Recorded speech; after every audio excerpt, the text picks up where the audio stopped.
बाकी सब बैठ जाइए, माता जी को बिठा दो और सब अटी अटी देखो। सुदामा जी का नाम सुनकर के दौड़ लगा कर गए कृष्ण।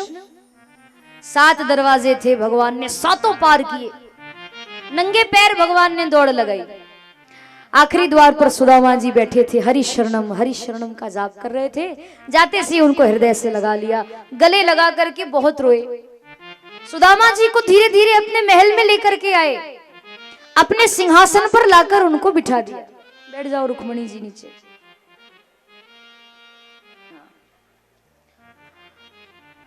चरणों में उनके भगवान बैठ गए और चरण पखारने लगे, सुदामा जी के चरणों को धोने लगे। रुक्मणी जी जल का लोटा लेकर के आई, परंतु मेरे भाई बहन देखी सुदामा की दीन दशा, करुणा करके करुणा निधि रोए। पानी परात को हाथ छुओ नहीं, नैनन के जल सू बगधो। जल का लोटा रुक्मणी जी लेकर आई तो कहते हैं संत महात्मा कि जल का लोटा तो भरा का भरा रह गया। सुदामा जी जब आए ना, इतने वर्षों बाद अपने मित्र से मिले हैं, उस खुशी में भगवान इतना रोए इतना रोए इतना रोए कि भगवान की आंखों से जो अश्रु गिरे, जो आंसू गिरे, उन आंसुओं से ही उन्होंने सुदामा जी के चरणों को धो दिया। इतने रोए भगवान। सुदामा जी के चरणों को हाथ लगाया, चरणों में कांटे चुभे हुए थे, कंकर पत्थर लगे हुए थे, खून निकल रहा था।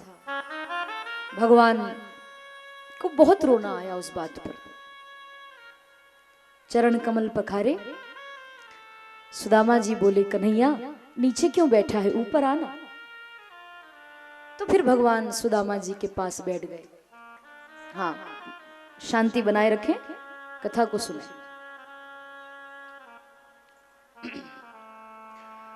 बराबर में सुदामा जी ने भगवान को बिठाया कि यहां बैठो। भगवान ने पूछा सुदामा जी सब कुशल मंगल तो है। सुदामा जी बोले कन्हैया मेरे समान सुखी और मेरे समान धनवान दूसरा संसार में और कोई नहीं है। जिसके पास में तेरे नाम का धन हो वो भी भला कोई गरीब रह सकता है क्या? जिसके पास तू है वो दुखी कैसे रहेगा? कोई तन दुखी, कोई मन दुखी, कोई चिंता चित्त उदास, थोड़े थोड़े सब दुखी परंतु सुखी राम के दास। परमात्मा का भजन करने वाला कभी दुखी नहीं होता, कभी दुखी नहीं होता। तो मैं दुखी नहीं, मैं तो केवल तुझसे मिलने आया हूं, तेरा दर्शन करने। बहुत दिन हो गए थे, याद आ रही थी तो आ गया दर्शन करने, मिलने। भगवान बोले आप आए, मुझे बहुत खुशी हुई, मुझे बड़ा अच्छा लगा सुदामा जी। सुदामा जी बोले मुझे भी बहुत अच्छा लगा। भगवान बोले और घर में सब कुशल मंगल, घर परिवार में सब कैसे? सुदामा जी बोले बहुत अच्छे। घर में कोई परेशानी? सुदामा जी बोले कोई परेशानी नहीं। सुदामा जी क्या बोले कि कन्हैया 1 मास 2 पक्ष में 2 एकादशी हो, परंतु मेरे घर गोपाल जी नित्य एकादशी हो। देखो सुदामा जी ने डायरेक्ट नहीं कहा कि मेरे घर में गरीबी है, पर इशारे इशारे में सुदामा जी ने बता दिया कि कन्हैया एक महीने में 2 बार एकादशी आती, महीने में 2 बार एकादशी आती, पर मेरे घर गोपाल जी नित्य एकादशी होए। मेरे यहाँ तो रोज ही एकादशी होती है। कहने का भाव क्या था, एकादशी के दिन लोग भोजन नहीं करते और मेरे घर में तो रोज एकादशी, भोजन है ही नहीं तो हम करेंगे क्या? भोजन ही नहीं है, अन्न का दाना नहीं है तो हम क्या खाएंगे। पर ऐसे डायरेक्ट नहीं कहा कि गरीबी है, इशारे इशारे में कह दिया, मांगा नहीं कुछ। भगवान बोले अच्छा सुदामा जी एक बात बताओ, बहुत दिन हो गए, बहुत वर्षों बाद मिले हो, अपने जीवन के बारे में कुछ बताओ, क्या शादी ब्याह करी कि नहीं करी। सुदामा जी बोले अब कन्हैया देख, मेरा मन तो नहीं था शादी करने का, इच्छा तो नहीं थी, पर परिवार के लोग नहीं माने और जबरन शादी कर दी। पर तेरी कृपा से मेरी पत्नी बड़ी अच्छी मिली है मुझे, और नाम भी उसका सुशीला है और है भी बहुत सुशील। अच्छा एक बात बताऊं, मैं नहीं आ रहा था तेरे पास, उसने जबरन मुझे तेरे पास भेजा है कि जाओ दर्शन करके आओ, आपके मित्र से मिल करके आओ। मेरी पत्नी नहीं मुझे तेरे पास भेजा है। भगवान बोले अच्छा शादी हो गई आपकी। सुदामा जी बोले हाँ। कन्हैया बोले पर मैं आपसे बड़ा नाराज हूं सुदामा जी, एक तो आप मुझे अपना मित्र कहते हो, सखा कहते हो, और अकेले अकेले शादी कर ली, मुझे शादी में नहीं बुलाया। निमंत्रण तो भेज देते, कार्ड तो भेज देते। सुदामा जी बोले कार्ड ही नहीं छपवाए थे, परिवार वालों ने कोरोना में शादी कर ली।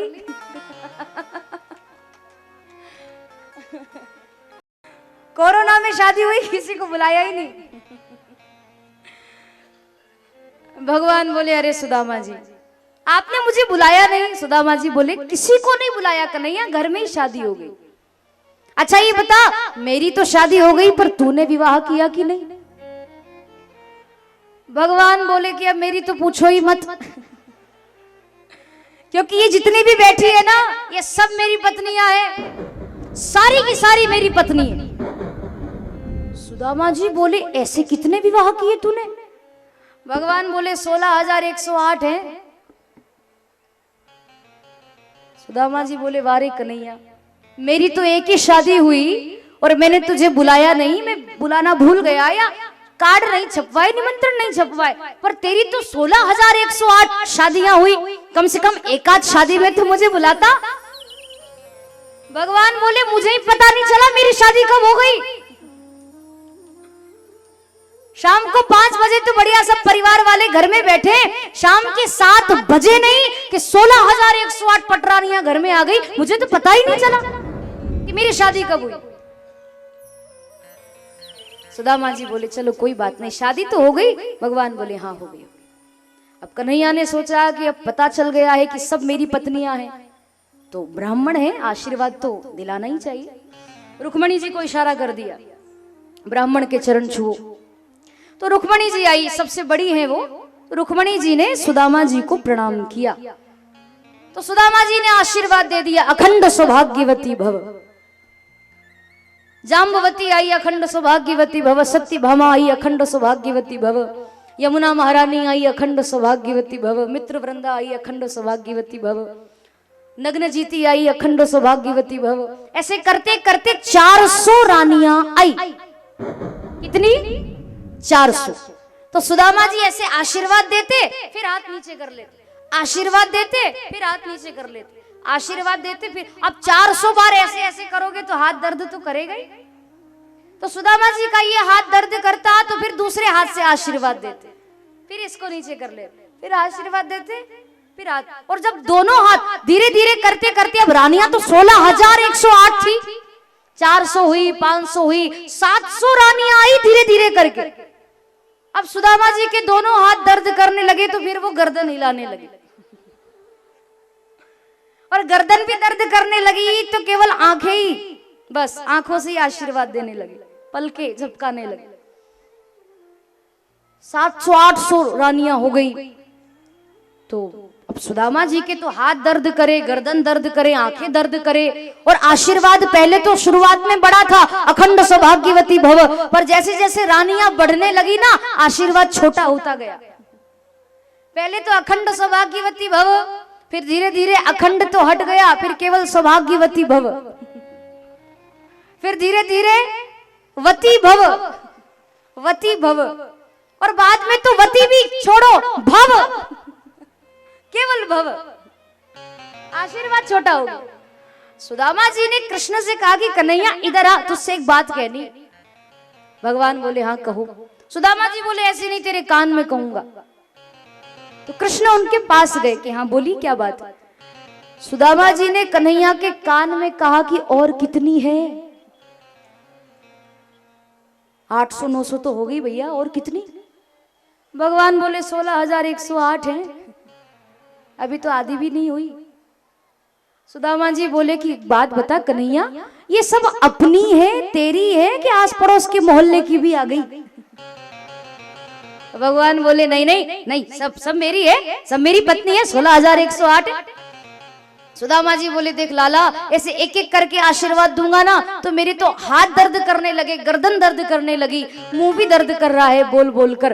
तो ऐसे तो ये 1 महीना आशीर्वाद देने में चला जाएगा अगर एक एक करके आई तो।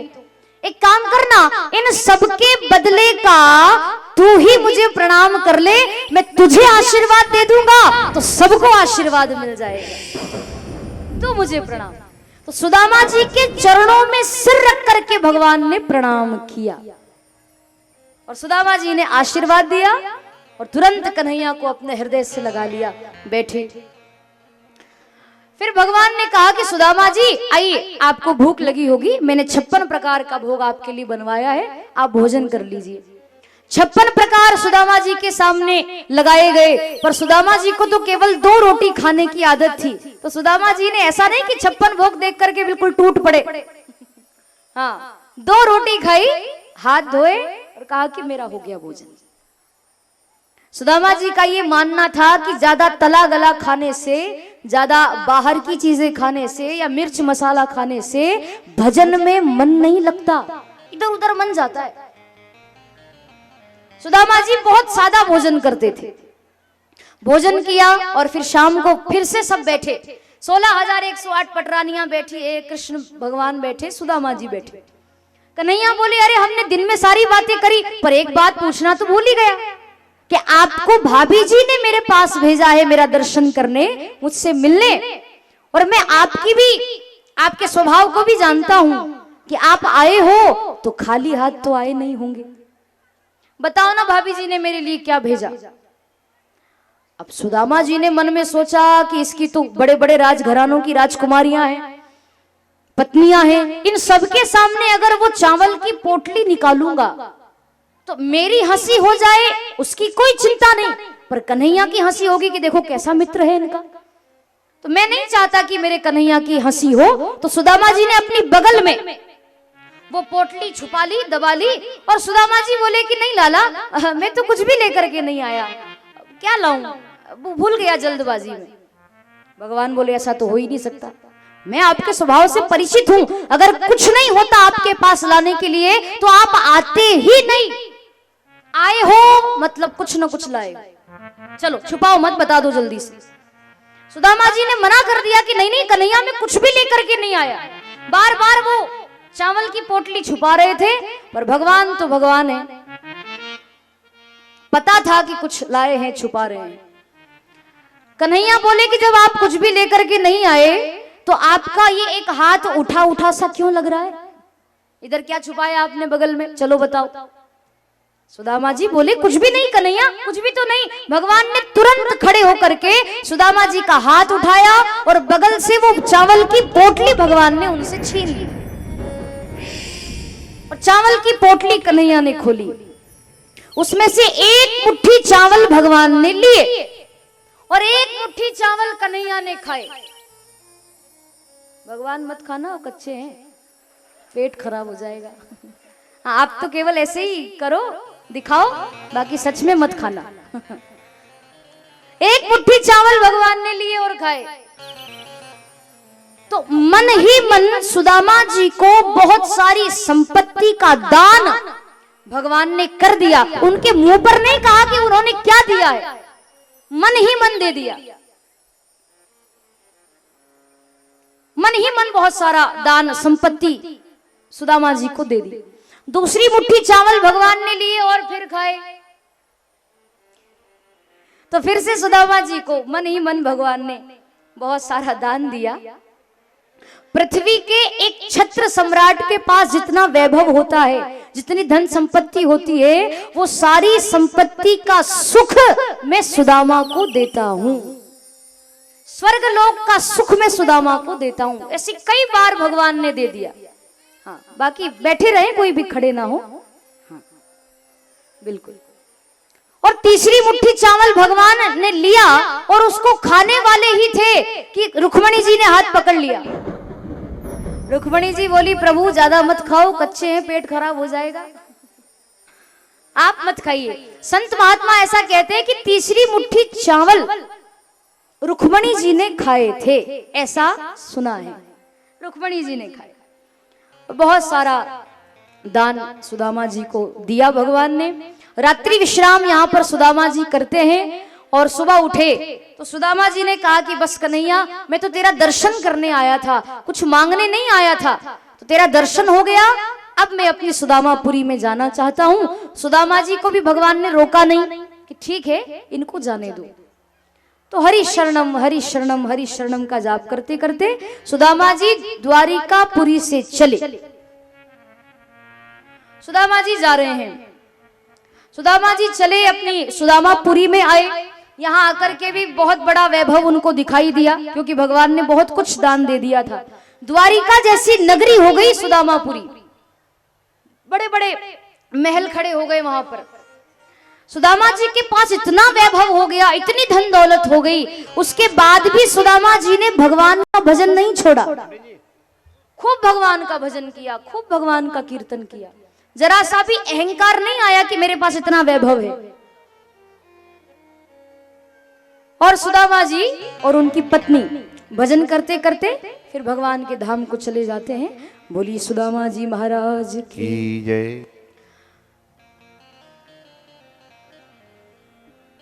तो आइए एक भजन सुदामा जी जाते हैं जब तक, उसके बाद में फिर थोड़ी सी कथा है, मात्र 15 या 20 मिनट की, फिर हम लोग आरती करेंगे, ज्यादा समय नहीं लेंगे आज का। तो माताओं से पीछे निवेदन है, जो खड़ी है वो बैठ जाएं, आप सब बैठ जाइए, उसके बाद में फिर हाँ ठीक है, चलो भजन बाद में सुनाएंगे, है ना, पहले कथा। धीरे धीरे समय गुजरता गया, भगवान के यहाँ बेटे हुए और उनके भी बेटे हुए, मतलब भगवान के नाती पोते हो गए। पर वो जो बच्चे थे ना भगवान के, उनको थोड़ा अहंकार था, अभिमान था कि हम तो भगवान के बच्चे हैं, भगवान के नाती पोते हैं, इस बात का अहंकार। और द्वारिकाधीश के नाती पोते, कुछ ज्यादा ही अहंकार था। उस अहंकार के वश में आकर के वो जो बच्चे थे भगवान के, जो नाती पोते थे, वो जो भी संत महात्मा द्वारिका में भगवान का दर्शन करने आते, उनकी हंसी मजाक करते, उनकी परीक्षा लेने की कोशिश करते, कभी उनको धक्का देते, कभी उनके वस्त्र खींचते, कैसे भी करके उनका अपमान करते थे। तो महात्माओं ने भी एक बार सहन कर लिया, 2 बार सहन कर लिया, 3 बार, अब वो तो रोज का काम उन बच्चों का। तब एक दिन सारे संत महात्मा भगवान द्वारिकाधीश के पास गए और भगवान की सभा में जाकर बोले कि प्रभु, आपके जो बच्चे हैं ना, आपके जो नाती पोते हैं, वो हमें बड़ा परेशान करते हैं, आपका दर्शन नहीं करने देते। हाँ, सभी लोग सूचना सुने, 10 मिनट और कथा चलेगी। और वहाँ जो गेट पर जो जा रहे हैं, बिना प्रसाद के कोई भी नहीं जाए। महाप्रसाद बांटना शुरू कर दीजिए ताकि कोई बिना प्रसाद के नहीं जाए। इतना महाप्रसाद हमारे गोयल परिवार द्वारा बना है। हाँ, वहाँ गेट पर ही मिलेगा, पीछे से नहीं, वहाँ गेट पर मिलेगा। जो कोई जिनको जल्दी है जाना चाहते हैं, नहीं तो कथा तो पूरी श्रवण करना चाहिए, है ना, अधूरी कथा आप लोग ना छोड़े, और हम भी नहीं छोड़ेंगे। मात्र 10 या 15 मिनट, 10 मिनट कथा, उसके बाद में फिर आरती होगी, है ना। तो आप 10 मिनट बैठे। महाप्रसाद बहुत बना है और वहाँ गेट पे मिल भी रहा है, आप ले सकते हैं। और जिनको जरूरी जाना है वो प्रसाद लेकर ही जाए, बिना प्रसाद के नहीं जाए। ये हो। हाँ,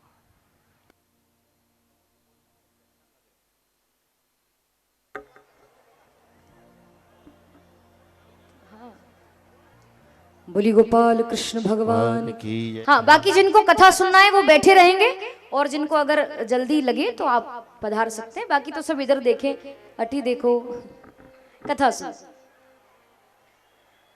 तो भगवान के जो बच्चे थे वो संतों का, महात्माओं का अपमान करते, तो महात्माओं ने आकर के एक दिन शिकायत कर दी कि आपको, आपके बच्चों को आप समझाइए कि वो हमारा अपमान ना करे, हमें आपके दर्शन करने से ना रोके, हम तो केवल आपका दर्शन करने आते हैं प्रभु, हमें और कोई चाह, कोई इच्छा थोड़ी है।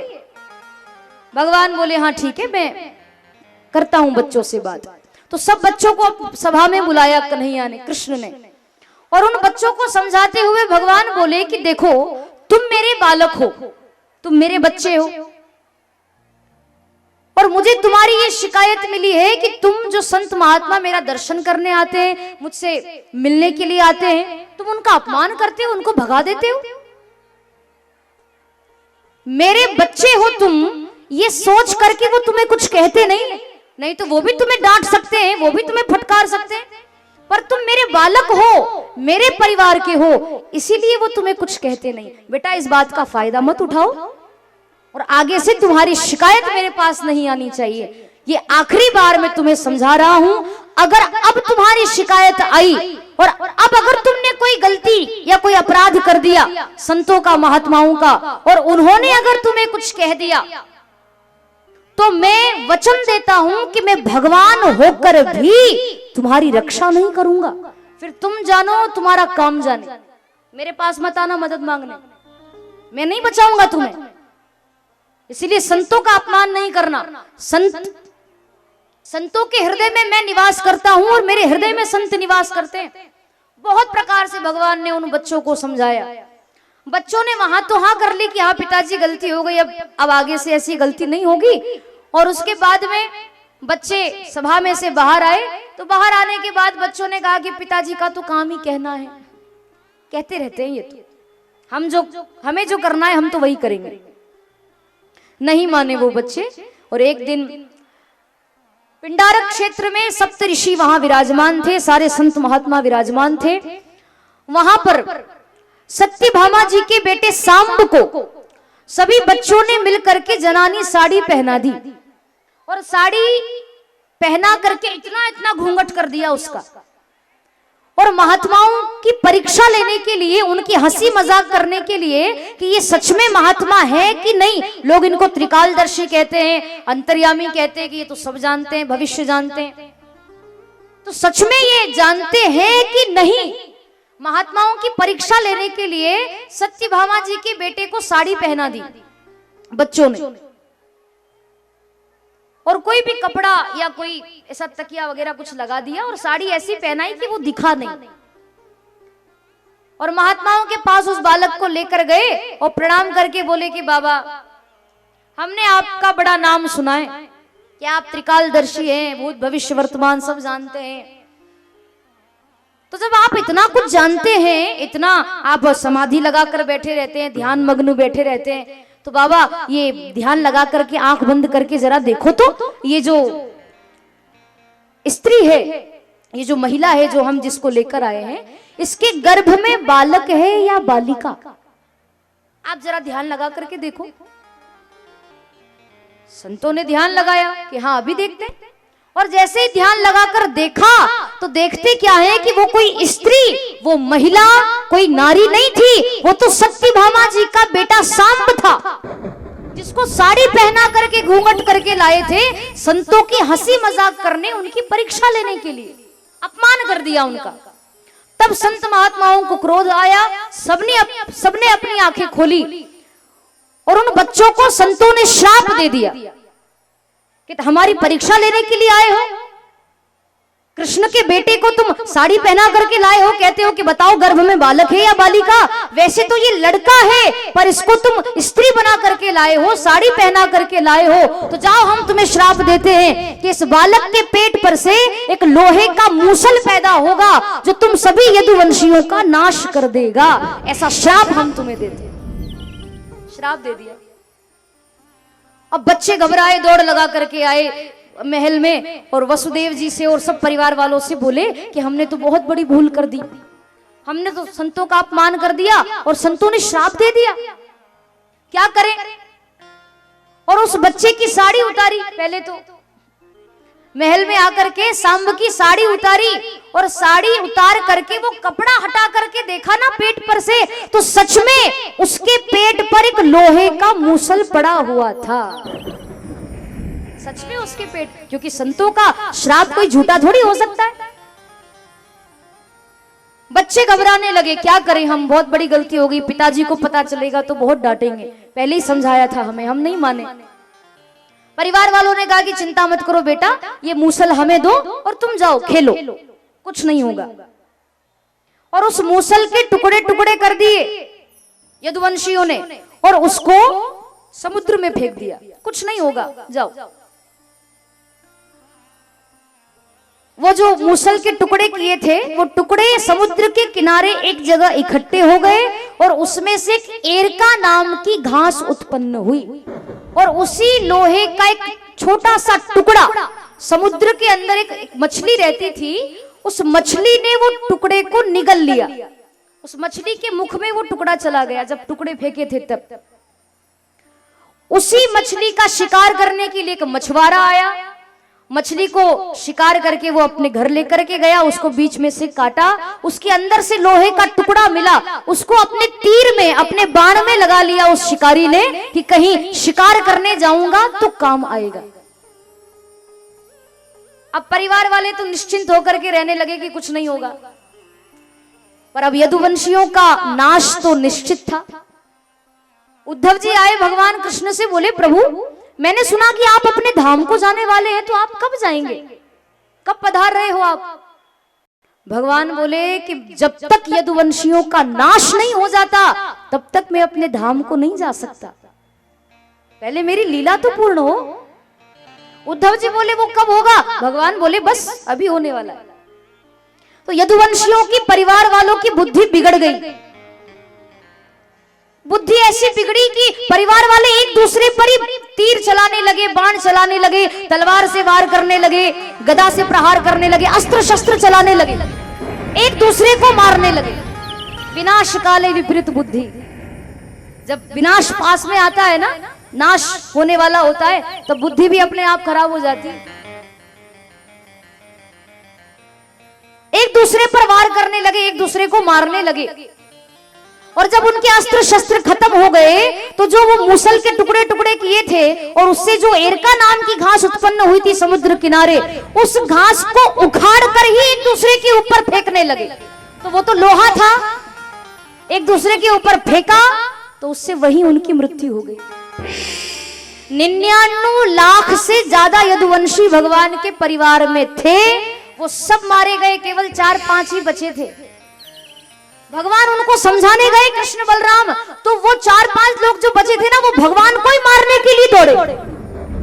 आगे आगे कृष्ण बलराम दौड़ लगा रहे हैं, पीछे पीछे वो परिवार वाले। अब परिवार वालों का तो रास्ते में ही प्राणांत हो गया। वो कृष्ण बलराम दौड़ लगा करके आए प्रभास क्षेत्र में। भगवान एक वृक्ष के नीचे बैठ गए, बलराम जी ने प्रणाम किया और कहा कि प्रभु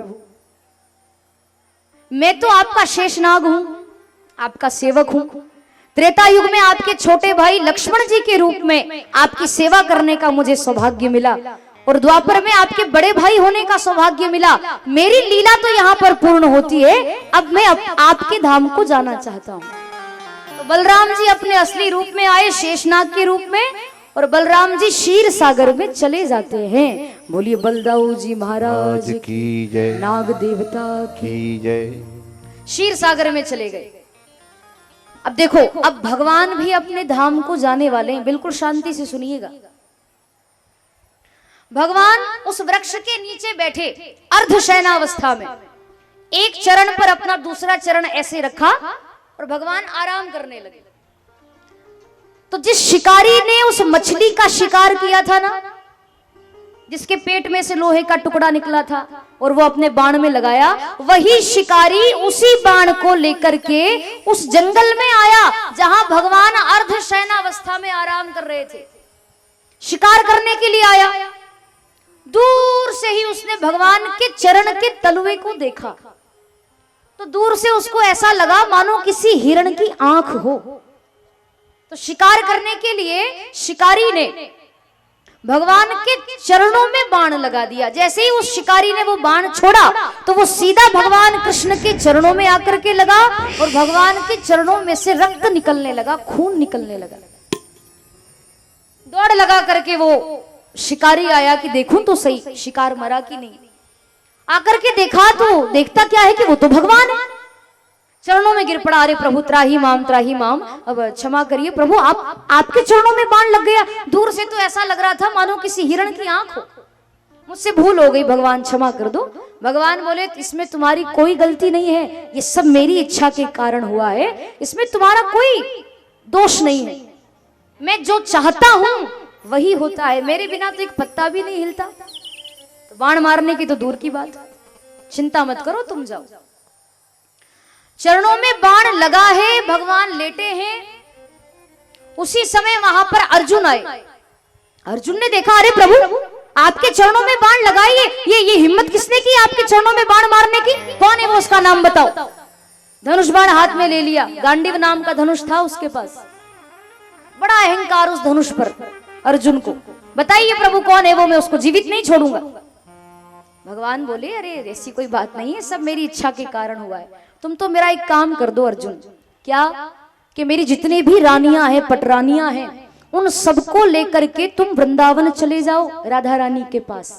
मेरी सब रानियों को राधा रानी जी के पास पहुंचा दो, वो वहां रहेंगी। अर्जुन बोला ये कौन सी बड़ी बात है, अभी प्रभु लेकर जाता हूं। तो अर्जुन गए और भगवान की सब रानियों को लेकर के वृंदावन की ओर जा रहे थे। कहते हैं कि रास्ते में भगवान कृष्ण ही एक भील का रूप बना करके आ गए और अर्जुन से अपनी पत्नियों को चुरा करके भगवान अपनी पत्नियों को वहां से ले गए। अर्जुन तो वहीं खड़ा रह गया। भगवान ने अर्जुन से पत्नियों को चुराया भील बनकर। क्यों? क्योंकि भगवान ये कहना चाहते थे अर्जुन को, ये सबक देना चाहते थे, ये सीख देना चाहते थे कि तुमको तुम्हारे गांडीव धनुष पर बड़ा अहंकार है ना, कि मैं एक बाण मारूंगा और वो घायल हो जाएगा, वो मर जाएगा।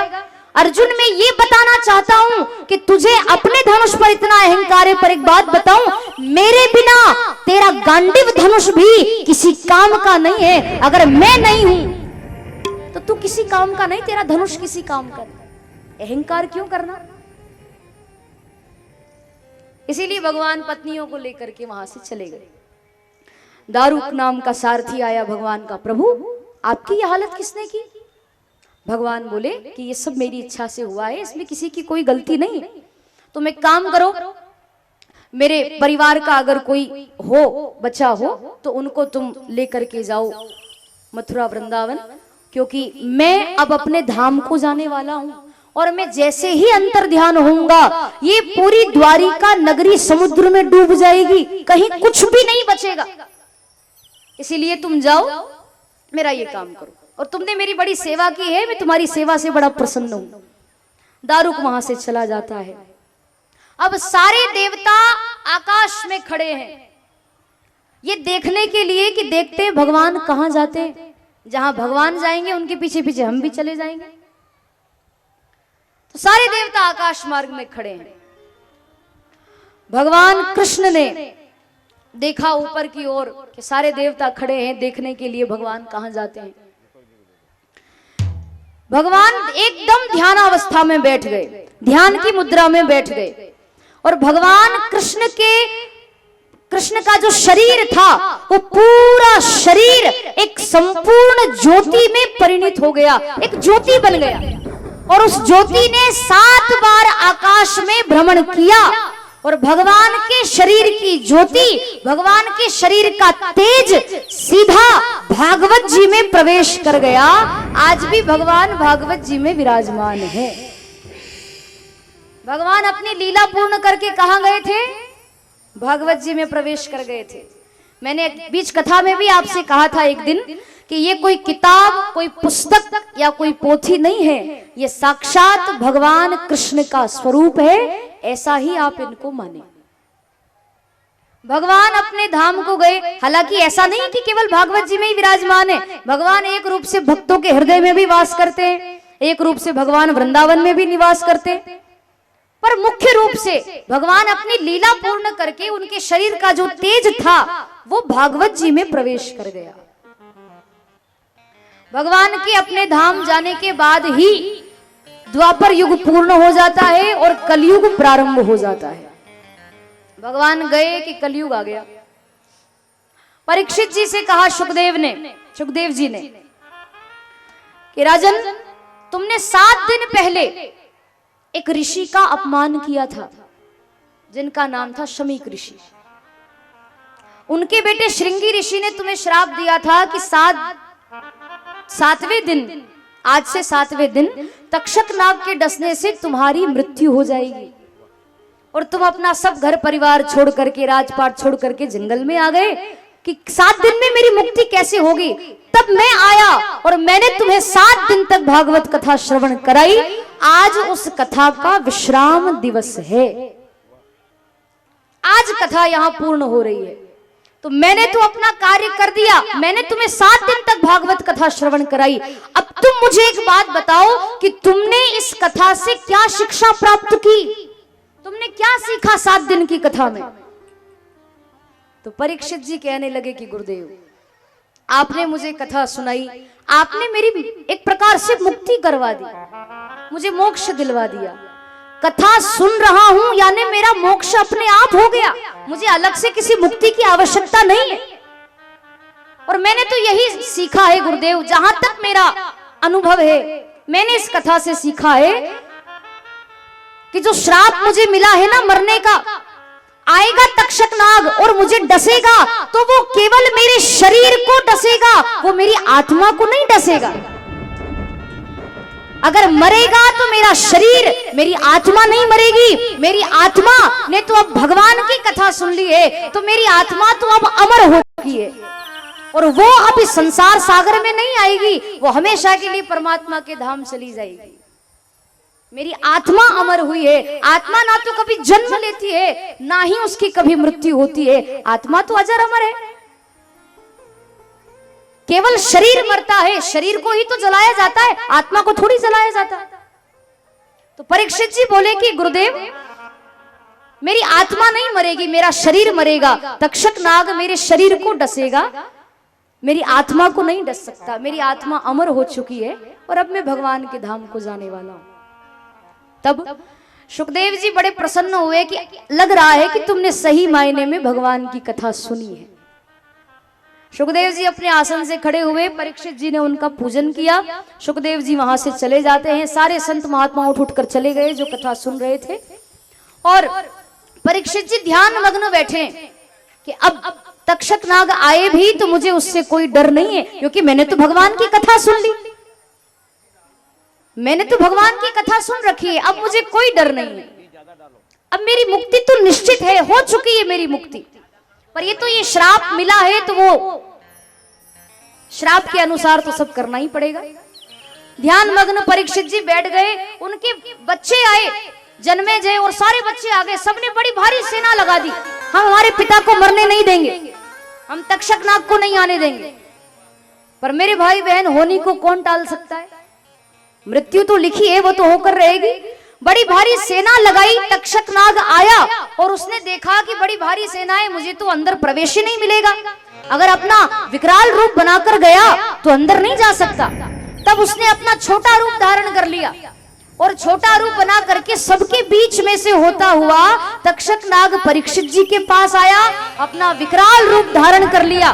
तक्षक नाग ने परीक्षित जी को डसा, उनके शरीर को डसा और परीक्षित जी की मृत्यु हो जाती है। शरीर में से प्राण निकले, भगवान के धाम से विमान आया और परीक्षित जी की आत्मा भगवान के उस विमान में बैठी और वो विमान परीक्षित जी को भगवान के धाम लेकर के चला गया।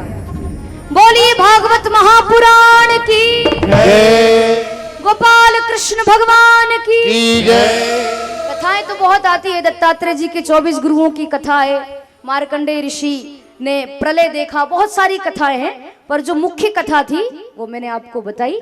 और आज की कथा यहाँ विश्राम ले, उसके पूर्व भागवत जी का एक आखिरी श्लोक है जिसको सभी को बोलना बड़ा अनिवार्य माना जाता है। वो सब बोलेंगे, एक बार मैं बोलूंगी, एक बार आप बोलेंगे। सब कमर सीधी करके बैठो, हाँ, सबका ध्यान कथा में होना चाहिए। सभी लोग सीधे बैठ जाएं और ये आखिरी श्लोक है भागवत जी का। इसके बाद कथा विश्राम ये लेंगे। सब बोलेंगे हमारे साथ में, है ना। हाँ, जो हमसे कोई 7 दिन में गलती हुई हो तो हे भगवान हमें क्षमा करे इस श्लोक के माध्यम से, है ना। तो सभी लोग ऐसे बैठ जाए और आलकी पालकी मारकर और भगवान से प्रार्थना भी करें कि हे प्रभु, हमने 7 दिन तक कथा सुनी है। कथा कहने में, कथा सुनने में, कथा कराने में हमसे किसी भी प्रकार की अगर कोई गलती हुई हो जाने अनजाने में तो उसको क्षमा करिएगा। और आगे भी आपकी कथा हमें मिलती रहे, आपकी भक्ति में हम लगे रहें, बस यही वरदान आपसे चाहिए और कुछ नहीं चाहिए, है ना। बाकी तो सब दे रखा है परमात्मा ने। तो आइए श्लोक को सब बोलेंगे मेरे साथ। एक बार मैं बोलूंगी, एक बार आप हाथ जोड़ करके बैठे, हाँ कमर सीधी करके बिल्कुल, और जोर से बोलना। आपकी आवाज यहाँ तक आनी चाहिए, भागवत जी तक। जय हो।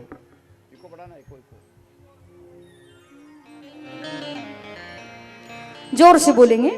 नाम संकीर्तनम यस्य, नाम संकीर्तनम यस्य, सर्व पाप प्रणाशनम, सर्व पाप प्रणाशनम, प्रणामो दुख शमनस्तम, प्रणामो दुख शमनस्तम, नमामि हरि परम। नमामि हरिं जोर से परम। बोलिए। नाम संकीर्तनम यस्य, नाम संकीर्तनम यस्य, सर्व पाप प्रणाशनम, सर्व पाप प्रणाशनम, प्रणामो दुख शमनस्तम, प्रणामो दुख शमनस्तम, नमामि हरि परम। नमामि हरिं परम। नाम संकीर्तनम यस्य, नाम संकीर्तनम यस्य, सर्व पाप प्रणाशनम, सर्व पाप प्रणाशनम, प्रणामो दुख शमनस्तम, प्रणामो दुख शमनस्तम, नमामि हरि परम। नमामि हरिं चलो परम। हाथ खड़े करके बोलेंगे जोर से। हरे राम हरे राम, हरे राम हरे राम, राम राम हरे हरे, राम राम हरे हरे, हरे कृष्ण हरे कृष्ण, हरे कृष्ण हरे कृष्ण, कृष्ण कृष्ण हरे हरे, कृष्ण कृष्ण हरे हरे, हरे राम हरे राम, हरे राम हरे राम, राम राम हरे हरे, राम राम हरे हरे, हरे कृष्ण हरे कृष्ण, हरे कृष्ण हरे कृष्ण, कृष्ण कृष्ण हरे हरे, कृष्ण कृष्ण हरे हरे, हरे राम हरे राम, हरे राम हरे राम, राम राम हरे हरे, राम राम हरे हरे, हरे कृष्ण हरे कृष्ण, हरे कृष्ण हरे कृष्ण, कृष्ण कृष्ण हरे हरे। कृष्ण कृष्ण हरे हरे। बोलिए भागवत महापुराण पुराण की की जय, श्री सुखदेव जी महाराज की की जय, श्री परीक्षित जी महाराज की की जय, पितृ देवता की जय, कुल देवता की जय, स्थान देवता की जय, ग्राम देवता की जय, बांके बिहारी लाल की जय, राधा रानी सरकार की जय, कामखेड़ा के हनुमान जी महाराज की जय, यज्ञ नारायण भगवान की जय, महाकालेश्वर भगवान की जय, गौ माता की जय, सब संतन की जय, सब भक्तन की जय, भारत माता की जय, नमः पार्वती पते हर हर महादेव।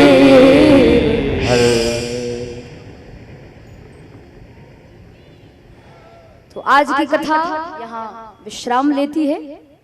तो आइए एक भजन, उसके बाद में फिर आरती। तो जिनको नाचना है वो जरूर नाचें और मेरे साथ में कहें।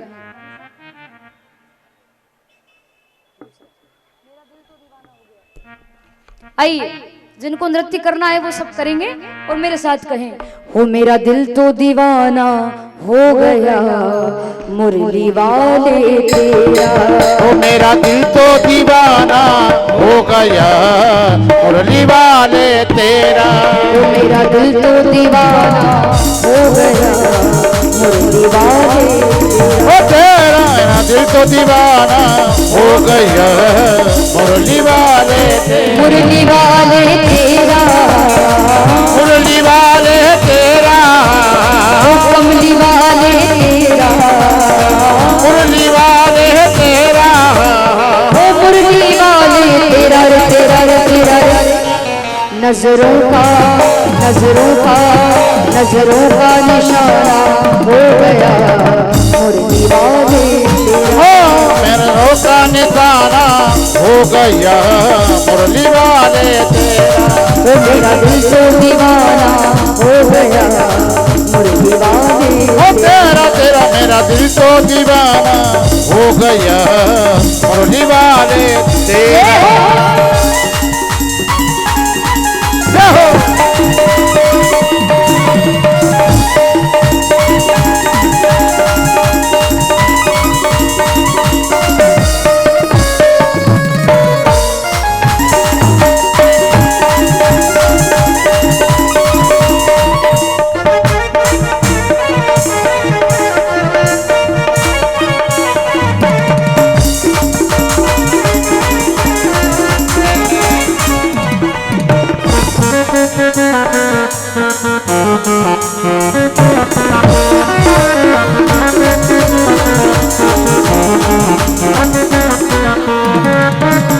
जब से नजर मिल गई है, जब से नजर मिल गई है, उजड़े चमन की कली खिल गई है, उजड़े चमन की कली खिल गई है। ओ जब से नजर मिल गई है, जब से नजर मिल गई है, उजड़े चमन की कली खिल गई है, उजड़े चमन की कली खिल गई तो है। क्या नजरें ये हो, क्या नजरें ये हो, क्या नजरें मिलाना हो गया मुरली वाले तेरा। क्या नजरे मिलाना हो गया मुरली वाले तेरा। ओ मेरा दिल तो दीवाना हो गया मुरली वाले तेरा रे तेरा रे मेरा दिल तो दीवाना हो गया मुरली वाले बोलिए बाबा बिहारी लाल की।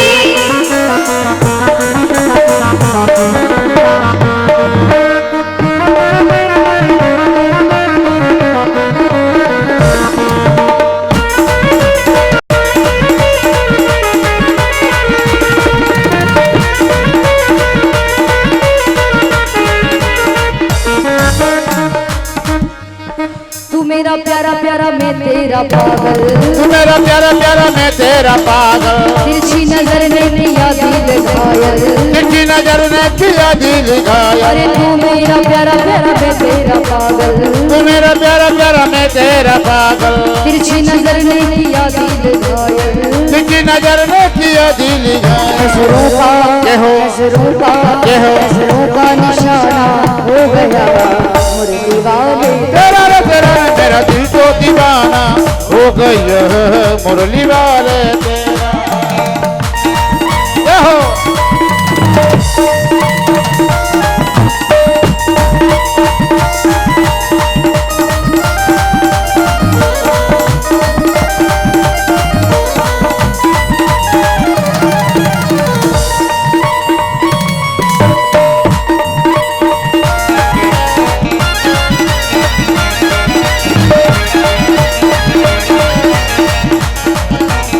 प्राणों के प्यारे कहाँ छुप गए हो, प्राणों के प्यारे कहाँ छुप गए हो, ओ प्राणों के प्यारे कहाँ छुप गए हो।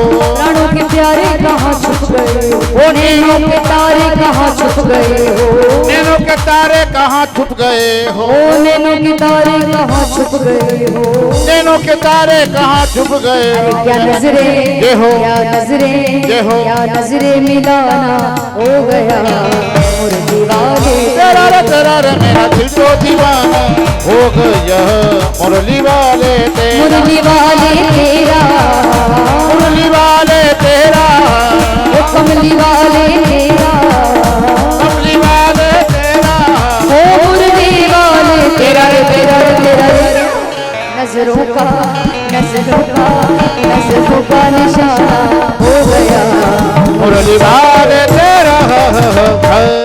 बोले वहाँ के बिहारी लाल की। आइए आरती करते हैं। जिनको न्योछावर चढ़ाना है आप कुछ ना कुछ जरूर भगवत जी पर चढ़ाएं और आरती करें, है ना। आरती के बाद में आप चढ़ा सकते हैं। आइए आरती करें। हमें इस गांव से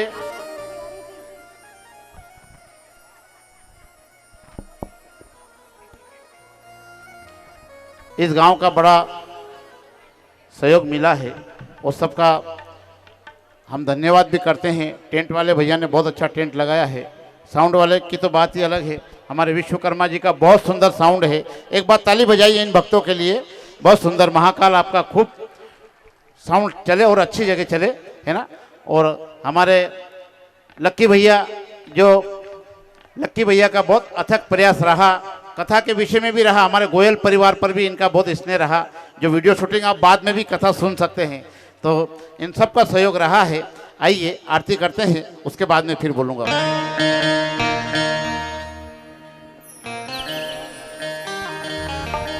हे गिरधर तोरी आरती उतारो, हे गिरधर तोरी आरती उतारो, माँ के बिहारी तोरी आरती उतारो, माँ के बिहारी तोरी आरती उतारो।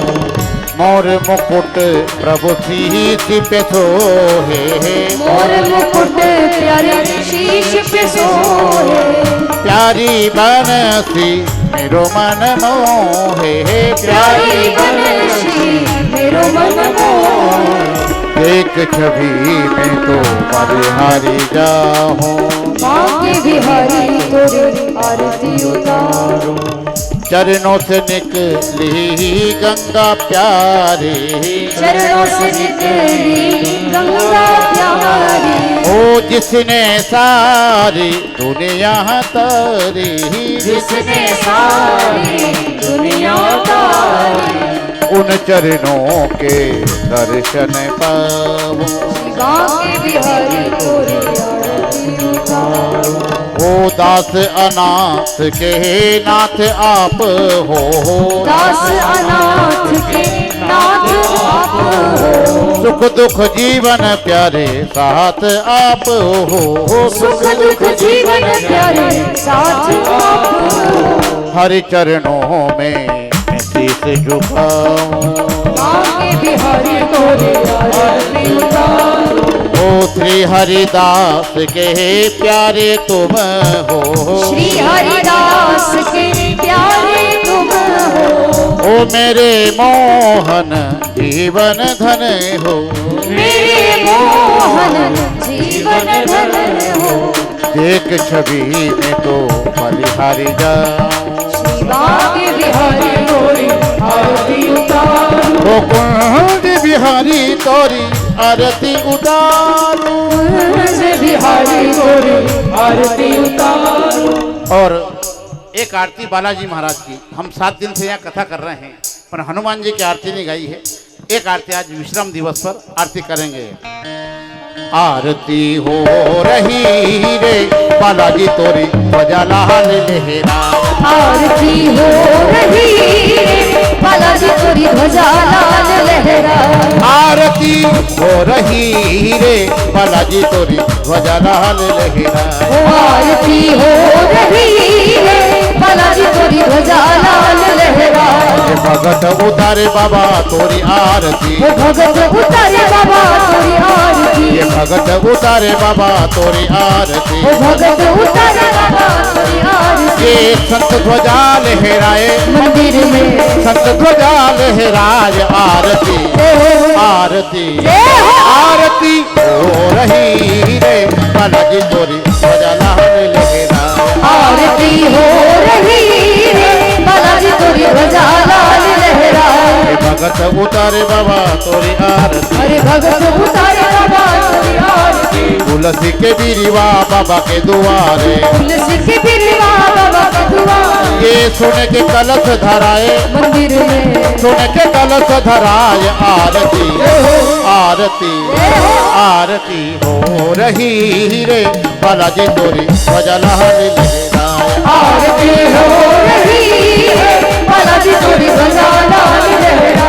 आरती हो रही रे बालाजी तोरी ध्वजा लाल लहराए, आरती हो रही है बालाजी तोरी ध्वजा लाल लहरा।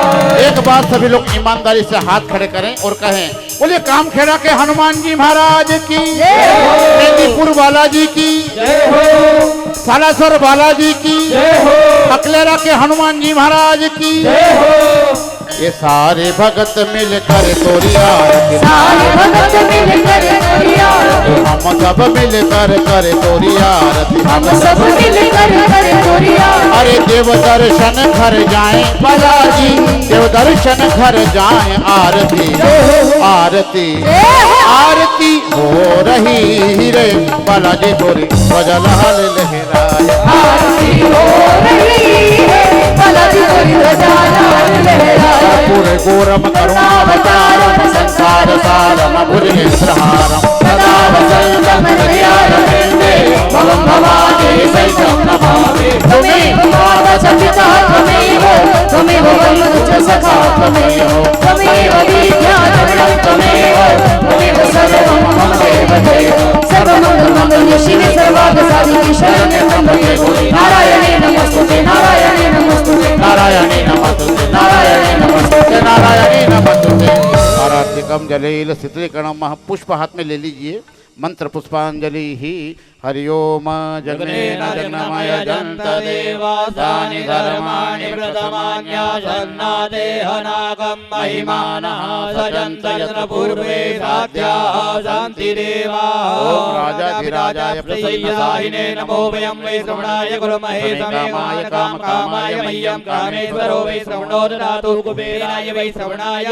महाराजाय नमः ॐ स्वस्ति साम्राज्यं भोज्यं स्वराज्यं वैराज्यं पारमेष्टं राज्यं महाराज्यमाधिपत्यमयं धमन्तपर्यायै स्यात् सार्वभौमः शार्वायुशान्तारात्पराधात् पृथिव्यै समुद्रपर्यन्ताय एकराडिदेतदव्येष श्लोको विगितो मरुतः परिवेष्टारो मरुतस्यावसङ्गृहे आभिक्षितस्य कामप्रे विश्वे देवा सभासदिति ॐ विश्वादक्षक्षुरुताभ्यजवातो मुखोऽभिजवातो बाहुरुताभ्यजवातजवात सम्बाहुभ्यन्दमदिशं भद्रनेत्याव भूमि जनयन् देव एकः हरिः ॐ एकदन्ताय विद्महे वक्रतुण्डाय धीमहि तन्नो दन्ति प्रचोदयात्